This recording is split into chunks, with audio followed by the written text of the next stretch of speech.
Conspiracy theory. When someone says that phrase, what does it bring to your mind? Does it call to mind nut jobs with crackpot ideas? Low IQ interpretations of the world and how it works? A paranoid view of mankind? Do you know the Bible talks quite a bit about conspiracies? Conspire is made up of the Latin prefix con, which means with, and the root spirare, which means breathe. So to conspire means to agree with a plot being breathed out, devised against something or someone.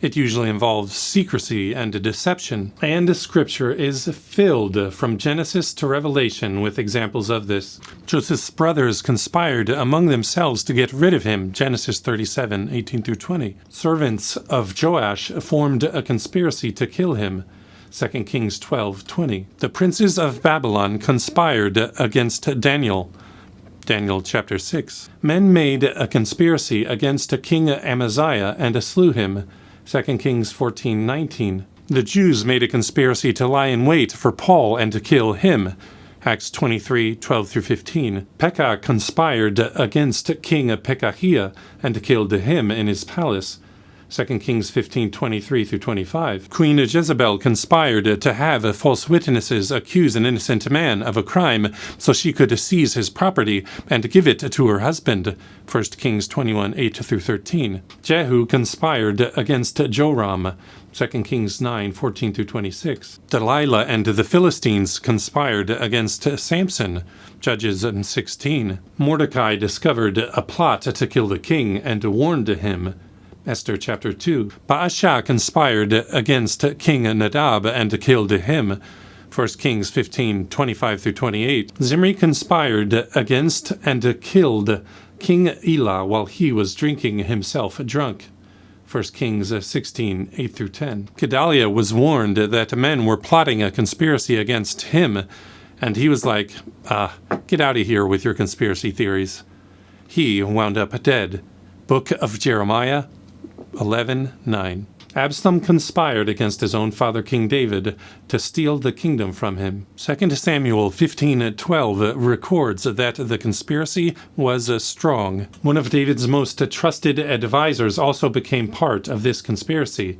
Chapter 15, verse 31. God told Jeremiah that he had found a conspiracy among the men of Judah. Book of Jeremiah 11:9. Even the religious leaders formed plots and carried out evil deeds. There is a conspiracy of her prophets in the midst thereof, like a roaring lion ravening the prey. They have devoured souls. They have taken the treasure and precious things. They have made her many widows in the midst thereof.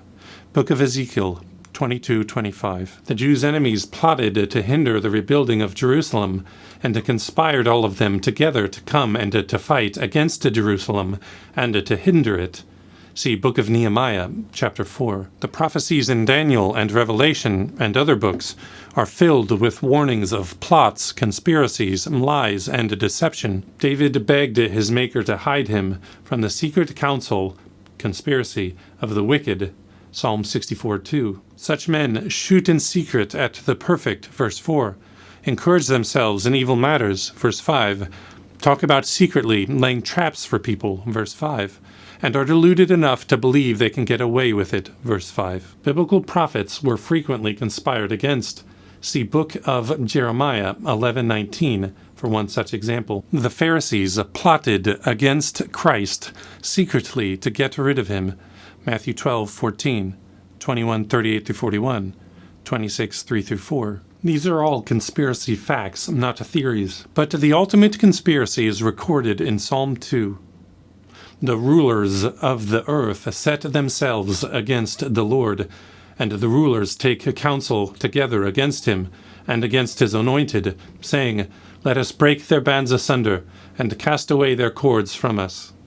The ultimate conspiracy, indulged in by world leaders according to this passage, is that they resist God, destroy his people, and overturn his very order for the world. Satan is, of course, the ultimate conspirator behind this, but he moves and works through human hands, and he is very much alive and working right now. And there is nothing new under the sun. From kings to lowly servants to respected religious leaders, the history of man is filled from beginning to end with plots, conspiracies, intrigue, lies, and deception. If you do not believe in the reality of present conspiracies, you have a much rosier view of human depravity than Scripture does. Man is sinful. Man fights to get what he wants, even if it hurts others.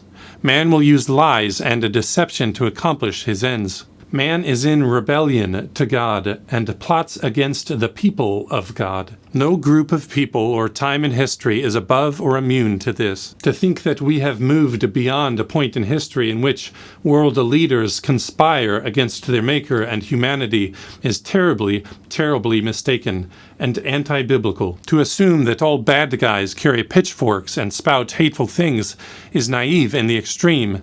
Satan is more clever than that, and so too are his followers. He comes disguised as an angel of light. They come disguised as friends of humanity, pretending to be concerned about human welfare. They're here to help. Naivete is not listed as a Christian virtue. We are told to be wise as serpents and innocent as doves. Not everything government does is for the good of humanity. They often have ulterior motives and dark secrets. Blind trust is not commendable or Christian. The point is driven home when we consider that a very large number of political influencers and politicians of both the left and the right have now been indicted for child porn, pedophilia, and rape. All that is needed is some reading to compile a lengthy list of such names. Sickening. Many of the people caught in sex trafficking rings, child porn busts, and convicted of rape and pedophilia are teachers, doctors, nurses, religious leaders, politicians, all people in positions of public trust. If you think that our own government is above conspiracy, the government has already done this very thing. In one of these plots, our government conspired against its own citizens. They planned to kill some of us, then blame it on Cuba so we would be able to have a pretext to go to war. This was revealed in the declassified document Operation Northwoods, which I would strongly encourage you to download and read in its entirety. Now, what exactly am I getting at? Am I saying that we should believe every crazy rumor out there? Certainly not. I'm saying that the picture of man's nature we're presented with in Scripture is not a pretty one, and people do not automatically deserve trust just because of their position of influence. According to the Bible, there is a great conspiracy against God and man, and the war is not always waged fairly in the open. Sometimes dark deeds of deception and intrigue come in the form of pretty promises and sweet speeches and claims to want to help humanity. To be aware is to avoid being deceived. Right now, the governments of this world are wanting to overturn the present system of things and to usher in a new world order. Do you think they're above using lies and deception to get what they want? There is some good news. God is not deceived and not surprised. In fact, he sits in the heavens and laughs at the conspirators. Psalm 2. He mocks them.